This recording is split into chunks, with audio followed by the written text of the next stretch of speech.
Finally, KSO has come back with another reaction. And today, Royce the 5'9" sat down on Drink Champs, spoke with Noriega and DJ FM. Boom, boom, boom, boom, boom. You know, they be hitting a little sound effect.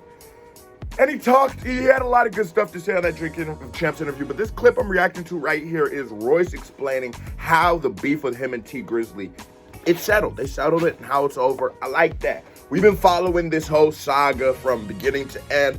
No, I had to be here to wrap it up with my dogs. Shout out to everybody who's hit that subscribe button. I can officially say I'm the realest nook with 4,000 subscribers. And appreciate everybody who's checked out the new music video, KSO Warrant. That's what? KSO Warrant. Watch this video to the end. I'm going to pin it. Bing, bing, bing. Let comment so you can enjoy it. Go drop a comment. Drop a thumbs up. Show me some love. Cheap plugs out of the way. Without any further ado, before I break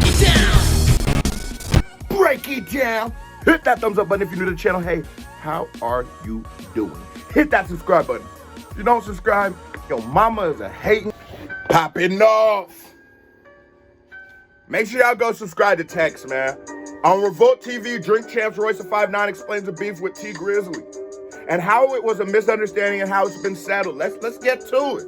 Let's get to it. Disapprove or anything like that, but he's saying I got one foot in the and then so I don't believe you addressed. I like Nori's interview style because he's a rapper himself.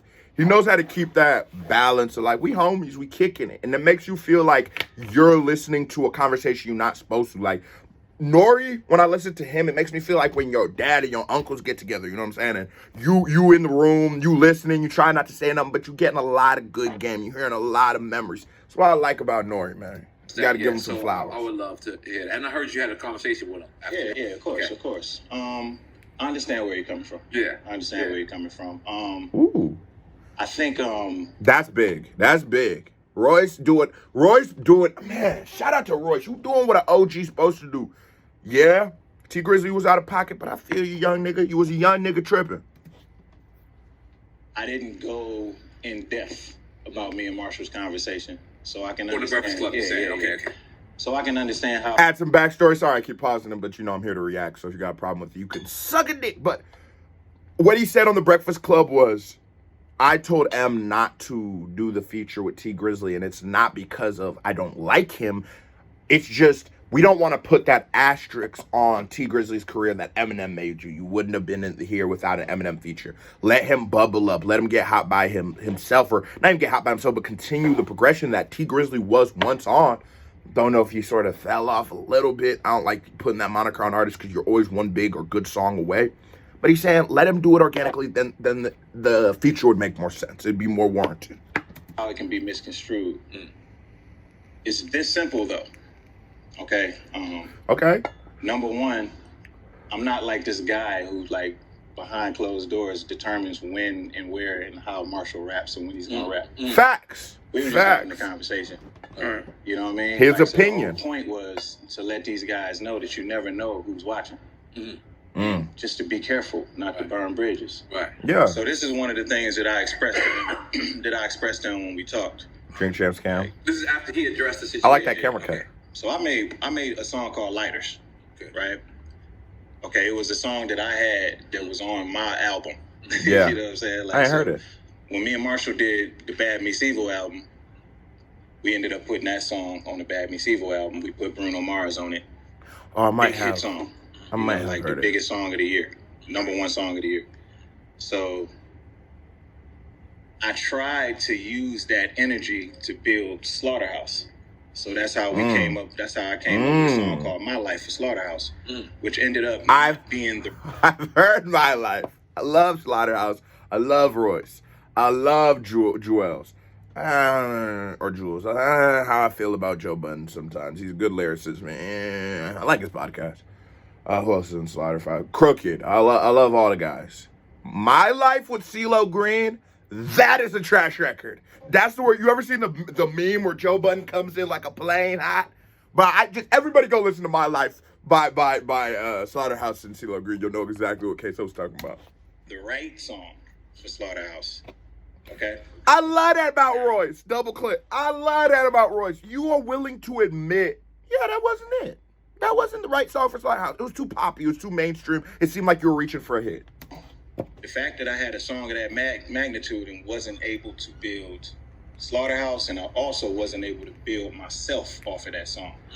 And it's only because of the energy, the massive amount of energy that Marshall and Bruno brought to the song. Yeah. So when you're talking about building a brand, which I'm very familiar with, Yeah. there's a way that that's done. So when I had this conversation with Marshall, it was way in the beginning for T. Now T This nigga is giving the some first gems. of his kind from Detroit. He's the first guy who's ever came through the door with no stamp Right.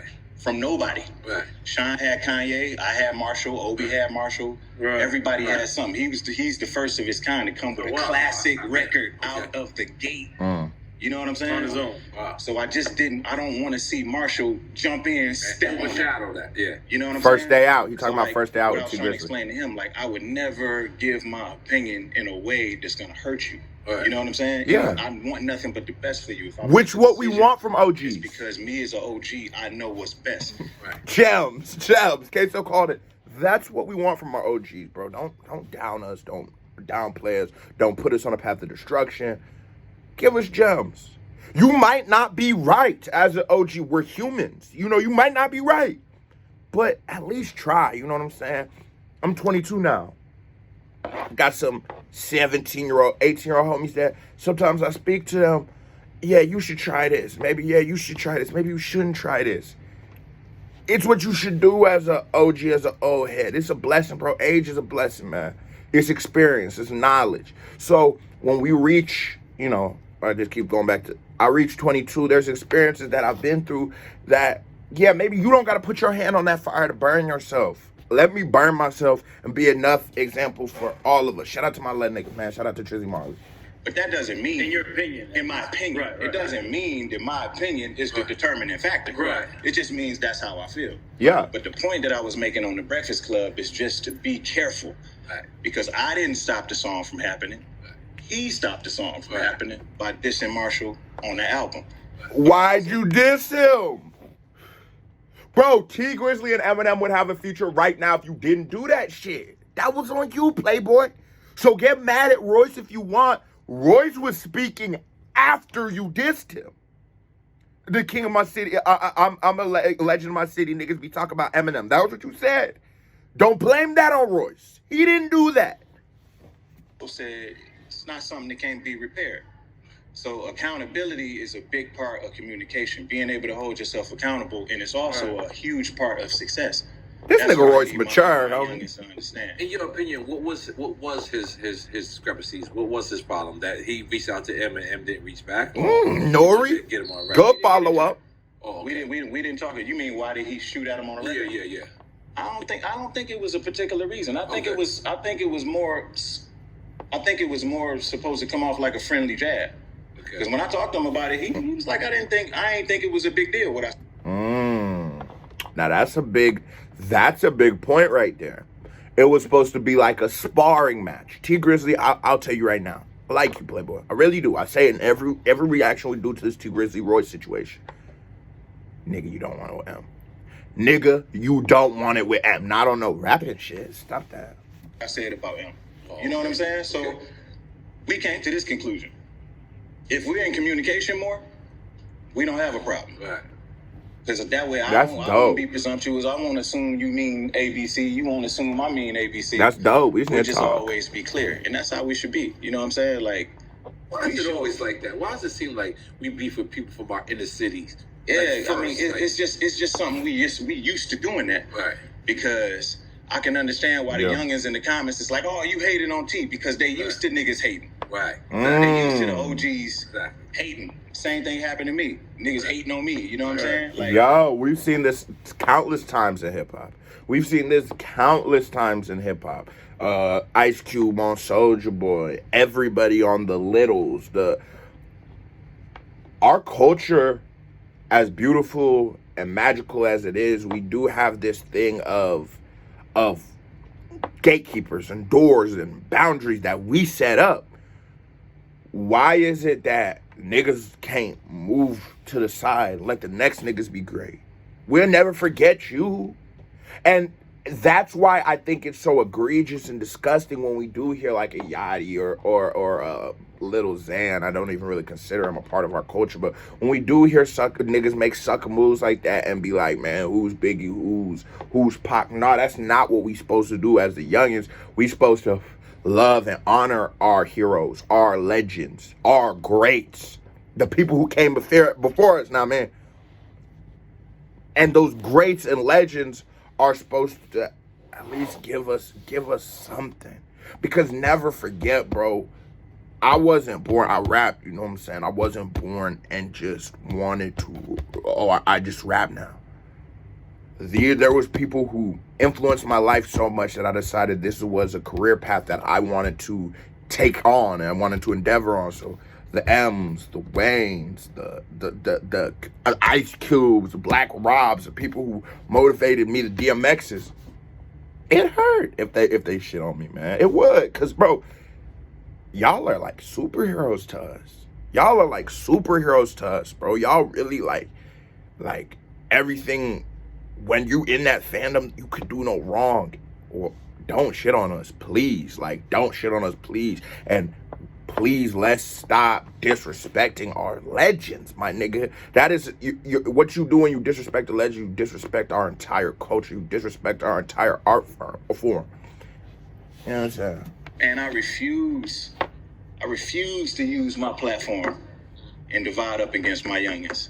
And what's the difference between beef and then just having friendly competition, like hip hop just Well, hip hop sometimes don't have. No, I know, but I know the answer. But what day. do you think in this situation that line is crossed?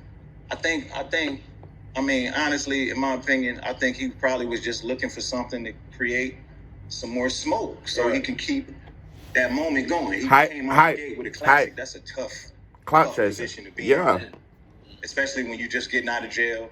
You don't really, because the song is so flawless and it's so organic, I don't think he even really knew what he did when he did that song. First Day Out is and a it vibe. resonated with everybody like that. So to have to recreate that same moment, it's tough to do. Yeah. You know what I'm saying? Like to keep that going, and I think that like he's I talked to a few people in passing about him. And the word on the youngest now is, oh man, they just young, they young stupid, they crazy, they young stupid.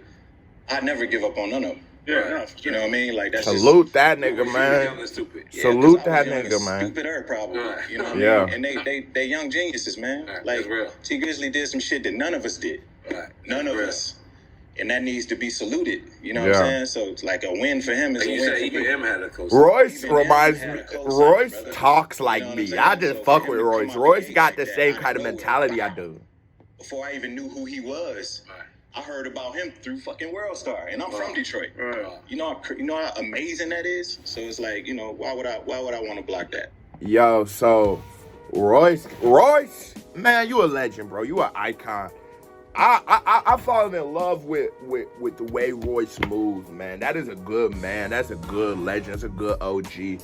T Grizzley, Royce, let's put it all behind us. Let's have some great music come. This was a very teachable moment for us as a culture. I love legends. If we didn't have so many legends in rap wouldn't be so prestigious. Hip-hop wouldn't be so prestigious, wouldn't be the thing that we all know and love today. So let's salute and love our legends. My dogs, Queso is, hold on. Whoop, whoop, I'm